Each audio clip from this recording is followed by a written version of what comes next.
Transformation of stress tensors. अगर transformation of stress tensor का मतलब है कि अगर अगर इसको हम कोऑर्डिनेट को घुमा दें, जो एक्स वाई जी कोऑर्डिनेट हैं, अगर इनको हम रोटेट कर दें बाय द एंगल अल्फा, इसे बीटा इसे गामा से, तो जो नए कोऑर्डिनेट डेवलप होंगे वो होंगे एक्स डैश, वाई डैश और जेड डैश। ठीक है, घुमाने का मतलब ये कोई आपके पास रोटेट कर दिया आपने एक्सिस को, तो आपको एंगल्स पता है कि कितने एंगल से किया है आपने, इस वाले को अल्फा से कर दिया, बीटा के उससे आपने वाई को इधर कर दिया, और जेड को था आपने गामा से कर दिया। तो जब वो अगर ऐसा करेंगे तो क्या होगा, स्ट्रेस जो है वो चेंज हो जाएगी।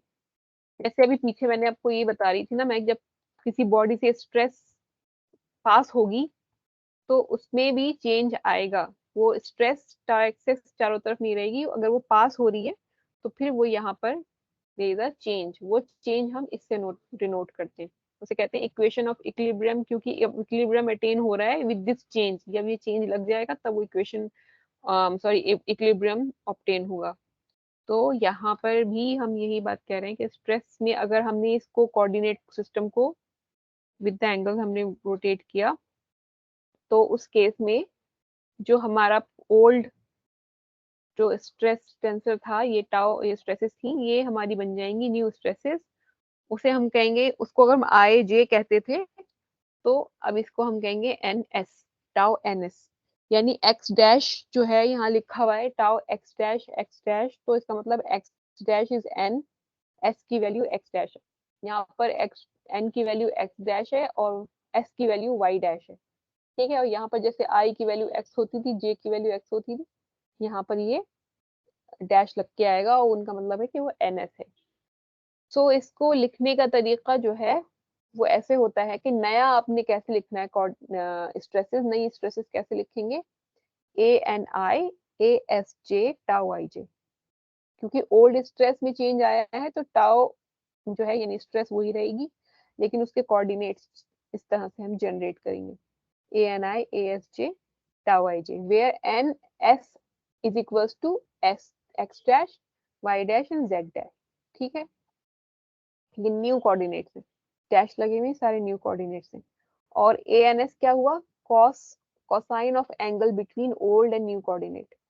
ठीक है, ये जो ओल्ड कोऑर्डिनेट एक्स है, न्यू कोऑर्डिनेट एक्स डैश है, इनके बीच का कोसाइन यानी cos alpha is the A N S.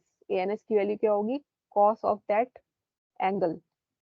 और ए एन इनको कैसे लिखेंगे हम, इनको इस तरह से हम आपस में करेंगे कि आई जे हमारे ओल्ड कोऑर्डिनेट से X Y Z, new coordinate है हमारे X dash Y dash Z dash. So यहाँ पर जो आएगा पहला कोऑर्डिनेट वो आएगा A X dash X, A Y dash X, A Z dash X. ऐसे यहाँ पर लिखेंगे A X dash Y, A Y dash Y, A Z dash Y. ऐसे ही यहाँ पर जेड के लिए हो जाएगा न्यू, इसके लिए जो कोऑर्डिनेट बनेगा वो होगा ए एक्स डैश जेड, ए वाई डैश जेड, ए जेड डैश जेड।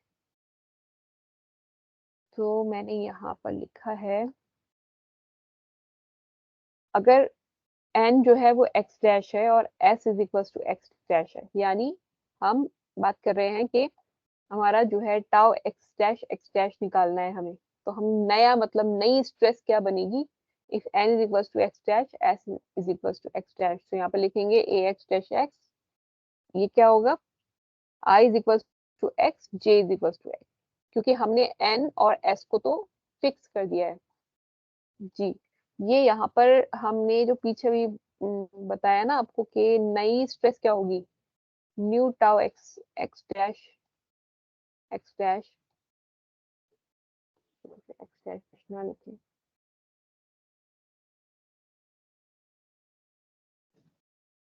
यहाँ पर आते हैं, ये जो लिखा है ना, ये equation A tau N S is equal to A N I A S J tau I J, ये है बेसिकली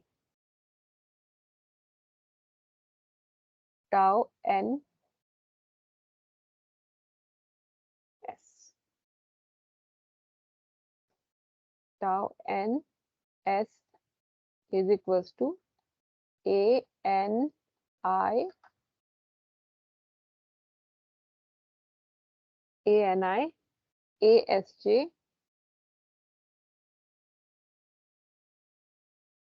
टाउ आई जे। तो यहाँ पर कह दिया, बता दिया यहाँ पर आपको कि n क्या है इस वक्त, x डैश है, और s क्या है इस वक्त, x डैश है। तो हम बेसिकली क्या निकाल रहे हैं, tau x dash when it is mention शुरू में कि हम किसके लिए कर रहे हैं, हम दो सेम उसके लिए कर रहे हैं, कोऑर्डिनेट सिस्टम के लिए। सो हमारा जो न्यू टाउ एक्स एक्स का न्यू टाउ स्ट्रेस जो निकलेगी, टाउ एक्स डैश होगी, उसे आप इस तरह से लिखेंगे ए एक्स डैश एक्स। यहाँ पे एन क्या है, एक्स डैश है, आई क्या है, ये टाउ इस टाइम हमारा जो यहाँ पर हम कर रहे हैं टाउ एक्स एक्स के लिए कर रहे हैं न्यू कोऑर्डिनेट, उसका हम न्यू स्ट्रेस निकाल रहे हैं यहाँ पर। तो आई ये हो गया और जे ये हो गया, ठीक है। तो ए एक्स डैश एक्स और ये भी हो जाएगा आपका ए एक्स डैश एक्स यहाँ इस वाले इक्वेशन से। ए एस जे ए एन आई, आपने ए एन आई लिख दिया, ये ए एस जे हो गया। और टाउ आई जे क्या था हमारा, टाउ एक्स है। ऐसे ही यहाँ पर अब हम सेकेंड पार्ट में आएंगे, ए X dash X A X dash Y, क्योंकि अब इसमें हमें रोटेट करना पड़ेगा ना। आई को तो हमने अगर फिक्स रखा है तो जे को हम एक्स वाई जेड तक रोटेट करेंगे, ठीक है। यहाँ पर वाई बना दिया, यहाँ पर जेड बना दिया, आई को कांस्टेंट रखेंगे, तो एक आपको पूरी एक्स के लिए मिल जाएगी ये। फिर आप यही काम वाई के लिए करेंगे, वाई को आप फ्रीज कर देंगे, एक्स को, जे में जो एक्स है वाई है उसे वेरी करेंगे, ठीक है। जे में आप वैल्यूज को वेरी करेंगे, खाली इसको फिक्स रखेंगे आई में जो है। तो ये हमें वाई के लिए डायरेक्शन में सारी मिल जाएंगी। जेड डायरेक्शन में हम इसको फिक्स रखेंगे, इसको हम मूव करते रहेंगे, J is equal to X, J is equal to Y, J is equal to Z. तो ये पूरी हमारी न्यू स्ट्रेस हमको जनरेट हो जाएगी। इसको करने में एक बार लिखेंगे, दो बार लिखेंगे, फिर ये समझ में आने लगता है कि कैसे लिखा गया है। ए x bar x, A x bar x tau x x. क्यों एक्स बार एक्स क्यों हुआ, एक्स बार भी हमारा न्यू कोऑर्डिनेट एक्स ही था, और हमने जो अभी लिया है वो दोनों जो है आई और जे एक्स एक्स है, तो यहाँ पर दोनों एक्स एक्स डैश के साथ न्यू एंड ओल्ड कोऑर्डिनेट, और जिस स्ट्रेस के लिए हम निकाल रहे हैं वो यहाँ पर हमने लिख दिया। अब यहाँ पर आप कर रहे हैं कि आई जे के लिए, यानी आई हमारा एक्स हो गया और J is equal to Y हो गया। तो एक्स ये तो फिक्स रहेगा, एन एस तो सेम रहेगा, एन एस की पोजीशन पे एन की जगह पे A X dash X, A X dash Y, because of J is equal to Y, ये हो गया टाउ एक्स वाई, ठीक है।